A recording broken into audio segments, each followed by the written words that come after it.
Today we are working on a vortec 4200. It is a GMC Envoy. Says that this is America's most high output power inline sixes according to the all-knowing Google.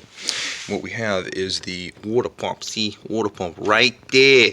It's underneath this guy, and I got to remove all this gibberish to get to it, but it's really easy. And more specifically, what has to come off is the clutch fan, the housing, the shroud has to come out of the way. Radiator does not have to come out of the way. I will have to move this hose to get it out of the way. And these two lines on the side down here, they just pop in, little holders right there. Can you see that right there? You just pop them out. Fortunately, I love GM engineers because they are smart about stuff. See, I don't have to remove the automatic transmission lines.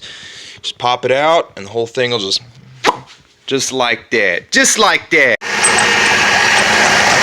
Woo! Look at that water pump, boy! First thing you want to do is you want to undo the lower hose so you can get all the fluid out. I suggest that when you reinstall this and you put new stuff in, you put all new coolant in. Coolant does break down over time. It does actually turn corrosive. So I'm just gonna undo that and let her go right in there. Nice and easy, lemon squeezy. Next thing I can do is undo that connector. She's a little tough to get off. Another tip, see that tip right there, is you just push that down really, really hard and wiggle and jiggle right there, and it comes off.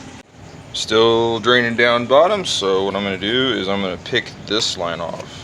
I do make bigger pick tools, but don't judge man by the size of the pick.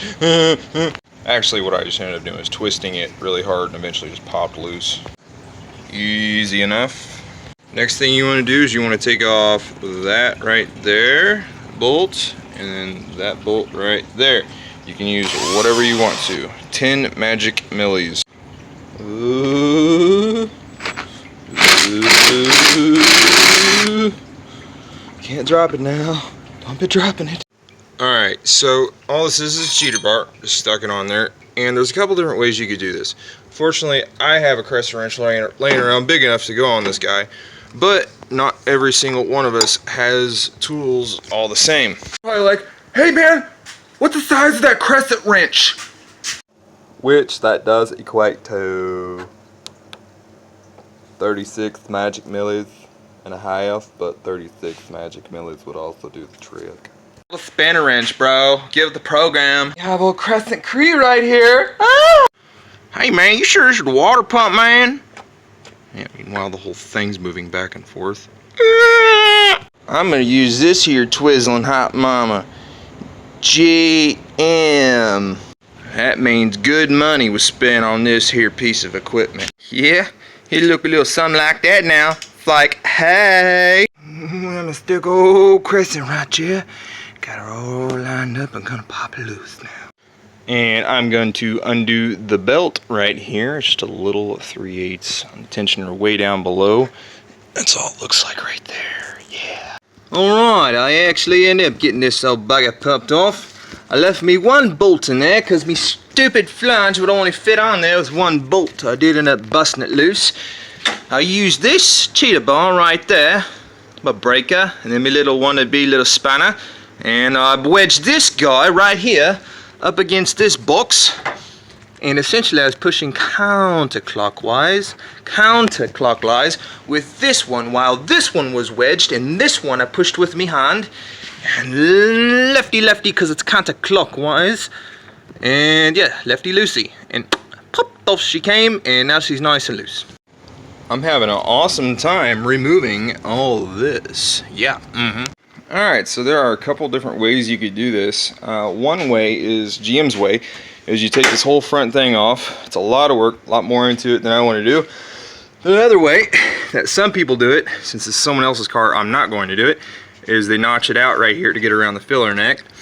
The other way to do it is to pop off the fan, and then my way to do it is I pulled up right here with my hand, and then I fed this thing downward at an angle, and it was tight. I'm not gonna lie, as I was pulling up on this, it gave me just enough clearance to get around the water pump, and I was able to feed it down right up against the balancer and the looks like an idler and the AC compressor in a funny angle, and out she came.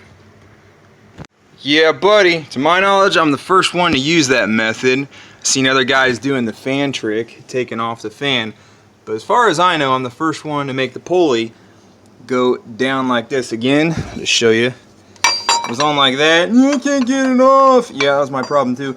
Till eventually I just pulled upward on the whole fan shroud. Nice and easy. Don't do it too hard or you'll break it, because it is plastic.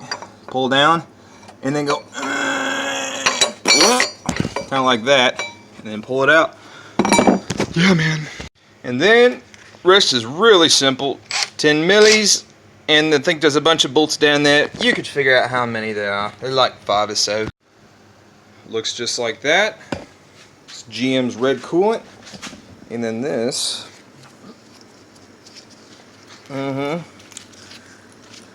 Crunch, crunch, crunch.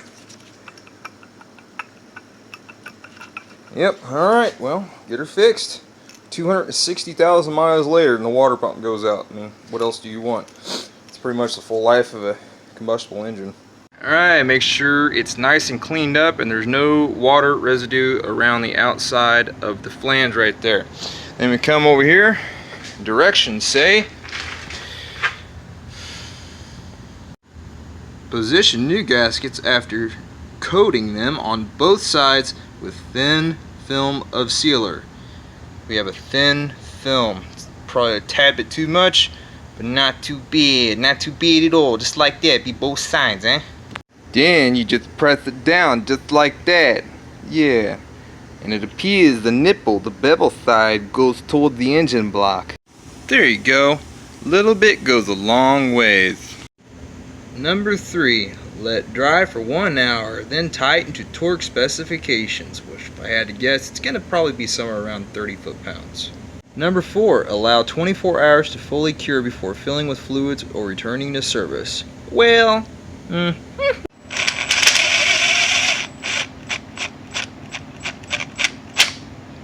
There we go, got it nice and snug, and an hour passed by and I'll come by and tighten it up to what it's supposed to be.